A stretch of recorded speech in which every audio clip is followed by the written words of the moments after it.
उत्तर प्रदेश के एक छोटे से गांव बेलई में एक पुराना शमशान घाट था जो गांव से लगभग 2 किलोमीटर दूर जंगल के किनारे बसा था। गांव के बुजुर्ग कहते थे कि वहां रात के समय कोई नहीं जाता क्योंकि वहां आत्माएं भटकती हैं।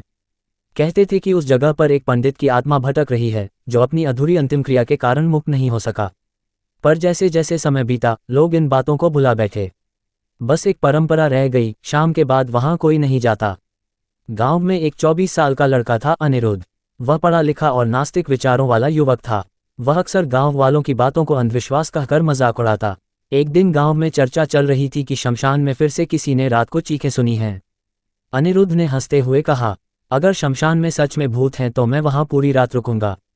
जो चाहे शर्त लगा लो। गांव के मुखिया ने मुस्कराते हुए कहा, अगर तुम वहां रात भर ठहरे बिना डर के लौट आओ तो हम मान लेंगे कि भूत प्रेत कुछ नहीं होते। शर्त लग गई। दिन तय हुआ, अमावस्या की रात। उस रात आसमान काला था, हवा में अजीब सन्नाटा था। अनिरुद्ध अपने साथ टॉर्च, कुछ खाने पीने का सामान और मोबाइल लेकर शमशान पहुंचा। वहां पहुंचकर उसने एक टूटी हुई समाधि के पास चादर बिछाई और बैठ गया। रात के 10 बजे तक सब सामान्य था। 11 बजे टॉर्च बंद हो गई। मोबाइल की बैटरी भी 10% पर आ गई। अचानक पीछे किसी के पायल की आवाज आई। उसने पलटकर देखा, कोई नहीं था। वह घबराया लेकिन खुद को संभाला। थोड़ी देर बाद उसे ऐसा लगा जैसे कोई उसके सिर के ऊपर से फुसफुसाकर बोल रहा हो। उसने तेजी से इधर उधर देखा लेकिन वहां कोई नहीं था। 12:15 पर उसे अपने चारों ओर सफ़ेद धुएं जैसा कुछ दिखाई दिया। और फिर एक बुजुर्ग ब्राह्मण की परछाई सामने खड़ी थी जिसकी आंखें लाल थी और कपड़े जलते हुए दिख रहे थे। अनिरुद्ध चौंक गया। वह पीछे हट गया।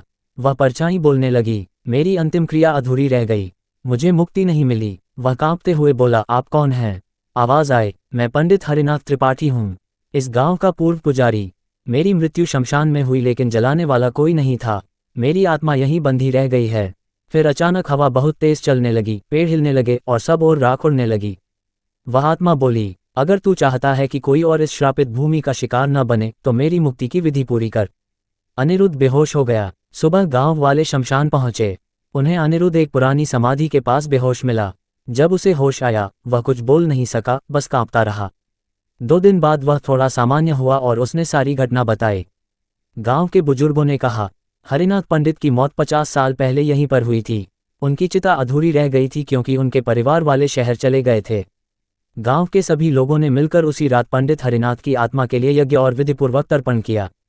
यज्ञ की समाप्ति के बाद हवा में एक शांत झोंका आया।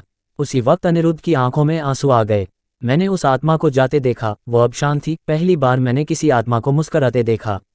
उसके बाद शमशान में किसी ने कोई आवाज नहीं सुनी। गांव में एक नया मंदिर बनाया गया, मोक्षधाम, जहां लोग अब आत्माओं की शांति के लिए प्रार्थना करते हैं। अनिरुद्ध आज एक आध्यात्मिक लेखक है और उसका पहला लेख था शमशान की आखिरी रात, जब विज्ञान भी डर गया था।